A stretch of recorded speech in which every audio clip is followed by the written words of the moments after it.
ওই দাদা আছেন নাকি ভিতরে?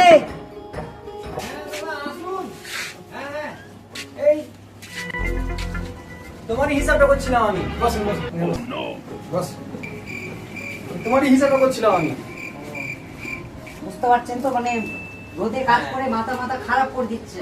আপনি আজ নয় কাল, কাল নয় পরশু করছেন। আপনার কথা আমি বুঝতে পারছি, কিন্তু আমি লেবার মিস্ত্রি কি করে ম্যানেজ করবো আপনি বলুন? আরে তোমার এত বুদ্ধি আছে, একটু ম্যানেজ করতেই হবে না? ম্যানেজ টাকার বিষয় ম্যানেজ করা যাচ্ছে না, বুঝতে ঠিক আছে, পারছেন কেন না? বুঝতে পারছো? আমি ইঞ্জিনিয়ারের সঙ্গে তো কথা বলেছি, আমার আপনি কাছে তো পয়সাটা আসেনি। কদিন বলেন বলেন এসব কথাগুলো? বুঝাও, তোমার লেবার মিস্ত্রিকে বুঝাও। বুঝালে তো বাড়িতে তো সমস্যা হচ্ছে সবার না। দেখো, তোমাকে দেখে আমি কাজ দিয়েছি। হ্যাঁ, তোমাকে আমি যেটা বলবো বুঝাতাম তো। এবার আপনার বিষয়টা আমি বুঝতে পারছি, কিন্তু আমি তো বোঝাতে পারছি না। ঠিক আছে, যখন তুমি এসেছো তাহলে একটু ভালোভাবে বসো, আমি একটু ইঞ্জিনিয়ারের সঙ্গে কথা বলে নিই ঠিক তোমার আছে, সামনে। ফোন লাগবেন আপনি। আচ্ছা ঠিক আছে। মিস্ত্রি, আমি ইঞ্জিনিয়ারের ফোন লাগাচ্ছি। আরে কত রাগলে হয়? খাও তুমি, এখানে আমি খাও, খাবো মাথা না, রান্না করে। এই দুপুরে ভাত খেয়ে আসলাম, আপনি ও ডাকবেন বলে আচ্ছা আমি আচ্ছা, আসলাম। ঠিক আছে, খেতে পারো। ঠিক আছে, খাও, আমি খাচ্ছি। ঠিক আছে, আমি পুরো লাগাচ্ছি। ঠিক আছে। মাথা খারাপ হয়ে যাচ্ছে রোদে। আমরা রাখো।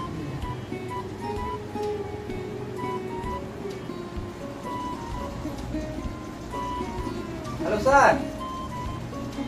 হ্যাঁ, ওই কাল নেটে সোলটা না পেমেন্ಟ್ থেকে నా ఆల్రెడీగా ఆల్ జాస్తి కో పండుగలా అదే కొంచెం పేమెంట్ శీఘ్రం పుడింగ్లా అప్పుడు నాకు కొంచెం నల్ల అయితే సార్. হ্যাঁ, বলুন, এবার একটু সমস্যা হচ্ছে। হ্যাঁ, লেবার মিস্ত্রি নাকైతే సండే పండుగలా ಜಾಸ್ತಿ ಕೋ ಇದೆ సార్, కొంచెం మేనేజ్ பண்ணிட்டு అర్జెంట్ பண்ணிட்டு కొంచెం అడ్జస్ట్ பண்ணிட்டு కొంచెం పుడింగేనా సార్, நம்ம ಜಾಸ್ತಿ பிரச்சனை வேண்டாம் சார்.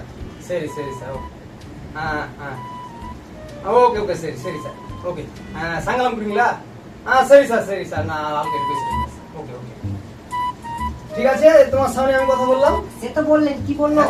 ও বললো যে এরকম এরকম ব্যাপার, হ্যাঁ, তোমার লোককে বুঝাও, হয়তো কেউ মেন আছে তো। ঠিক আছে, main- দাদা শুনুন, আচ্ছা, আমি আপনার মুখের দিকে তাকিয়ে আমি আজকে সন্ধ্যা অব্দি কাজ করছি। যদি সন্ধ্যা অব্দি টাকা না দেন, কালকে থেকে কাজ আমি আর করতে পারবো না। আরে অত ঠিক আছে, ঠিক আছে, আমি কথা দিলাম। আরে বাড়িতে অনেক সমস্যা, বুঝতে পারছেন না কেন? আমরা দেশ থেকে এসেছি টাকার জন্য, অনেক আচ্ছা, ব্যাপার থাকে আচ্ছা। না। আমরা তো রাজমিস্ত্রি ছেলে, খেটে খাওয়া ছেলে। আমরা ঠিক আছে, তুমি মাথাটা ঠান্ডা করো বাবা। তুমি এক কাজ করো, আমি তোমার কথা বলতে আজকে সন্ধ্যাবেলা ও বললো, আমি নইলে গিয়ে ওর বাড়ি থেকে নিয়ে এসে আমি তোমাদেরকে টাকা দেবো, নাহলে তুমি আমাদেরকে যা বলবে, আমি ইঞ্জিনিয়ারকে ডেকে নিয়ে এসে বললে তুমি যা আচ্ছা, ঠিক বলবে, আছে, আপনার কথা তোমার বলবো। ছেলেগুলো থাকবে তোমার সাথে, সবারই সঙ্গে কথা বলবা। ইঞ্জিনিয়ার যদি না দেয় তখন তুমি আমাকে ধরলে যেখানে পাবে সেখানে ধরে আমাকে হাতে আচ্ছা দেবে। ঠিক আছে, আমি আসছি, আমি কাজে আচ্ছা লাগবো। ঠিক আছে। ঠিক আছে। আর তোমাদের হিসাবটা আমি কিন্তু করছি। হ্যাঁ, আচ্ছা, ঠিক আমি আছে। ভালোভাবে হিসাব করে আমি ঠিক ইঞ্জিনিয়ারের আছে কাছে যাচ্ছি। দাদা, ঠিক আছে।